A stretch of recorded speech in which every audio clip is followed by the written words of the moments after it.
Dialogue दे दे तो कितने आसानी से पढ़ लेता हूँ, बोल देता हूँ। अब क्या है, कोई कागज नहीं, कुछ नहीं। तीसरा प्रोड्यूसर को लगा ये कुछ जबरदस्त, मारा एक लात मुझे, बोलने निकल यहां से। उस दिन से मैं एल पाचिनो से घालपाचिनो हो गया। मैं समझ गया कि मुझसे गलती हो गई, अब मेरे को कोई काम वाम नहीं देगा। ये फिल्म इंडस्ट्री में ये काला रंग नहीं चलेगा।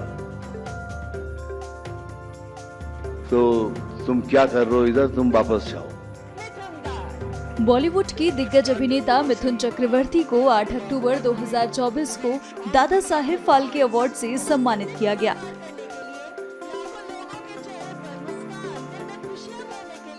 राष्ट्रपति द्रौपदी मुर्मू ने दिल्ली स्थित विज्ञान भवन में उन्हें ये सम्मान दिया। मिथुन चक्रवर्ती ने सम्मान मिलने पर एक किस्सा सभी के साथ साझा किया, साथ ही आने वाली पीढ़ी को मोटिवेट भी किया। सबसे कठिन काम, अवार्ड लो, चले जाओ घर, ताली मारेंगे, आप बोलेंगे स्पीच भी दो। माय गॉड, डायलॉग दे दे तो कितने आसानी से पढ़ लेता हूँ, बोल देता हूँ। अब क्या है, कोई कागज नहीं, कुछ नहीं, क्या बोलूंगा कुछ समझ में नहीं आ रहा है। My respected president, my respected minister and all that best people, respected people on dais, respected people in the audience and my colleagues, बस इतना ही कहूंगा कि इस मंच पर मैं पहले 3 बार आ चुका हूं आप लोगों की दुआ से।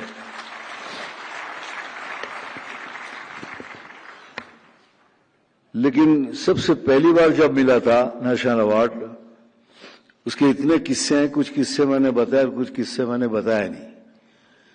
तो मैंने सोचा ये this will be the first time I will tell you that after getting the first national award what happened to me. Well, after getting the first national award तो नेचुरली लोगों के कहने लगे कि ये oh my god, you know you got national award. तो मेरा brain थोड़ा खराब होने लगा था, थोड़ा कि कुछ बहुत कुछ बड़ा कुछ कर दिया हूं। एनीवेज, उस समय फिर कहा गया, बॉम्बे लैब था, तो वहां एक स्क्रीनिंग रखा गया कि जिसमें मेगा दिखने के बाद अगर पसंद आए तो डिस्ट्रीब्यूट करेंगे। सो मैं भी पहुंच गया। आई थॉट के after seeing the film they may like me, they may take me. After seeing the film I can't take his name because he is no more. Because he is no more, I am saying this because before that he was alive. If I would have said, तो you would have understood कि मेरे कोई बोल रहा है ये। तो इसीलिए आज तक बोला नहीं, पहली बार बोल रहा हूँ कि स्वर्ग लोग चले गए हैं।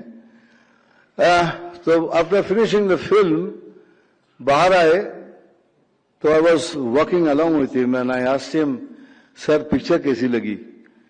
बोलते बेटा पिक्चर अच्छी लगी, तुम भी कमाल के एक्टर हो, लेकिन तुम कपड़े पहन के कैसे लगोगे?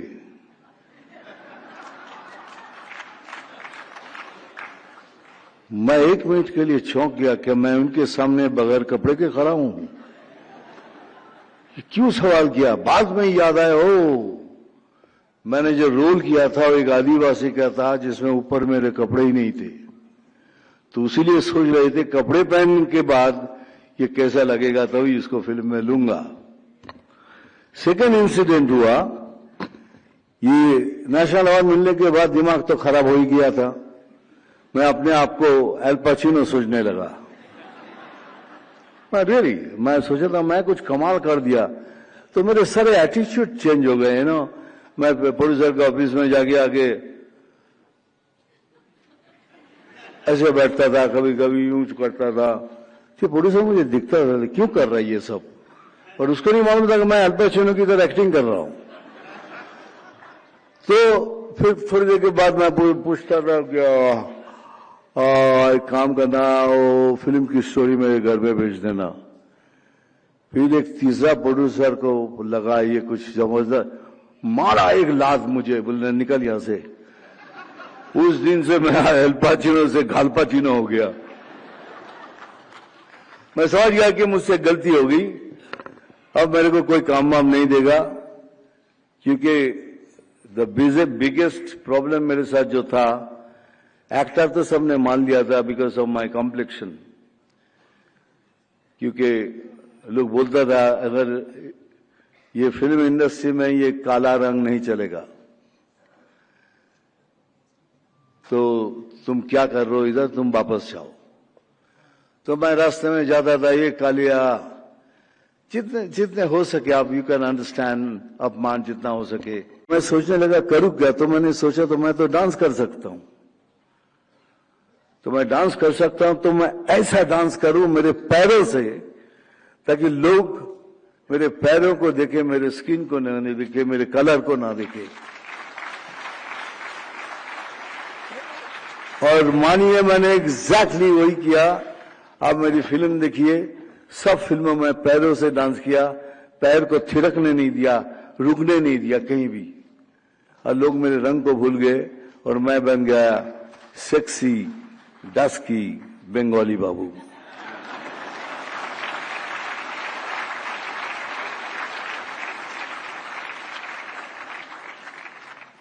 मैं बहुत शिकायत करता था भगवान से, बहुत, क्योंकि my life is not a on platter. जो कुछ भी मुझे मिला है स्ट्रगल करके मिला है। I didn't get it just like that. तो मैं भगवान से कहता था तूने नाम दिया, शोहरत दी, फिर इतनी तकलीफ क्यों दे रहा है, हर चीज में क्यों तकलीफ। बहुत शिकायत करता था। तो एक दिन मैं ऐसे ही सोच रहा था कि शायद यही तरीका होगा, लेकिन नहीं, ऐसा तरीका नहीं था। आज ये अवार्ड मिलने के बाद मैं शिकायत करना छोड़ दिया।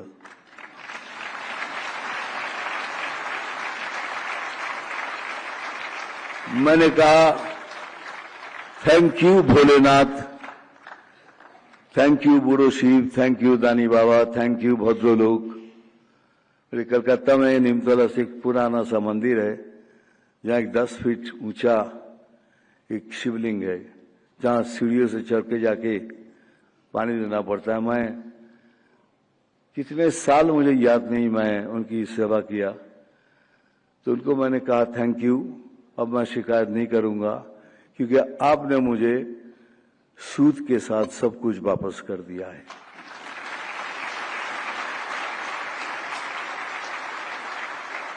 मुझे मालूम है अगर ये मैं नहीं कहूंगा तो यहां जितने हैं, यहां जो सारे है ना बैठे हुए इधर, इन लोगों ने कहा कि दादा आपको जो कुछ भी कहे, लेकिन आपको ये कहना जरूरी है, ये जो यंग लड़के लोग आ रहे हैं फिल्म लाइन में, उनको आप क्या कहना चाहेंगे। मैं इतना ही कहूंगा कि हमारे देश में बहुत से टैलेंट है, बहुत से टैलेंटेड लड़का लड़की, लेकिन पैसे नहीं है उनके पास, मेरी तरह, दे डोंट हैव मनी।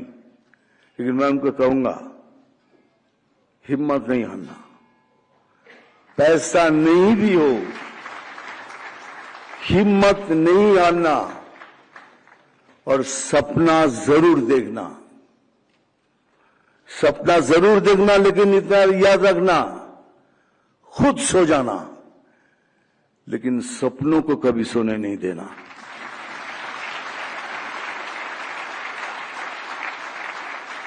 क्यों? इसलिए अगर मैं बन सकता हूं तो तुम सब बन सकते हो। Thank you. श्री मिथुन चक्रवर्ती की ऊंचाइयों को छूने के सपने को साकार करने के लिए लाखों लोग